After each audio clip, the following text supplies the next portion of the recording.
तर लाडकी बहीण योजनेवरून रोहित पवार यांनी राज्य सरकारवर टीका केली आहे। लाभार्थ्यांच्या संख्येत टप्प्याटप्प्याने कपात करण्याचे या सरकारचे जोरदार प्रयत्न सुरू आहेत। म्हणजेच लाडक्या बहिणींच्या मताचा वापर या सरकारने केवळ निवडणुकीच्या राजकारणात करून घेतला, हेच यातून स्पष्ट होत आहे, असं ट्विट रोहित पवार करतायत।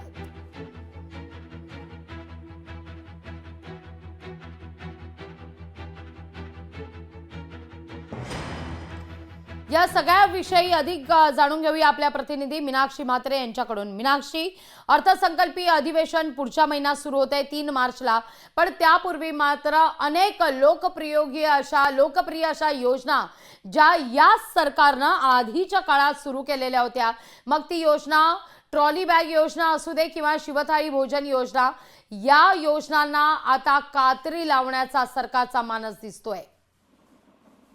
निश्चितच लागवी, कारण आपण पाहतोय की हे सरकार स्थापन झाल्यापासून अनेक योजना ज्या आहेत त्या आणल्या आणि त्यानंतर आता सरकारच्या तिजोरीवरती भर पडल्याचं पाहायला मिळतंय। मात्र एकूणच शिवभोजन थाली जर आपण पाहिली तर या योजना ज्या आहेत, अशा अनेक योजना ज्या आहेत त्या बंद करण्याच्या विचारामध्ये आता सरकार आहे। कुठेतरी आपण पाहतोय की जवळपास 1 लाख कोटी रुपयांची तूट जी आहे ती भरून काढण्यासाठी अनेक योजना ज्या आहेत त्या बंद कराव्या लागणार आहेत। आणि या संदर्भात आपण पाहतोय की मागच्या काही दिवसांपासून विभागीय बैठक ज्या आहेत या बैठकीमध्ये अर्थसंकल्पासाठी घेण्यात येणाऱ्या ज्या विभागीय बैठकी असतात यामध्ये या योजना बंद करण्याचा निर्णय घेतला जातोय। कारण एकीकडे या संपूर्ण विषयी चाचपणी जी आहे ती देखील सुरू झालेली आहे। सध्या तर आपण पाहिलं तर शिवभोजन थाळी बंद करू नये अशी मागणी मंत्री छगन भुजबळ यांनी देखील केलेली आहे मुख्यमंत्र्यांना पत्र लिहून। तर दुसरीकडे शिवभोजन थाळी जर आपण पाहिलं तत्कालीन मुख्यमंत्री उद्धव ठाकरे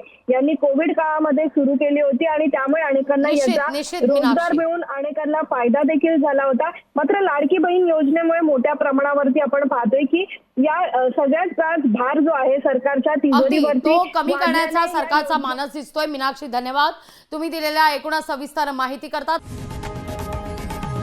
लोकशाही मराठी ऐका, पहा, जागरूक रहा।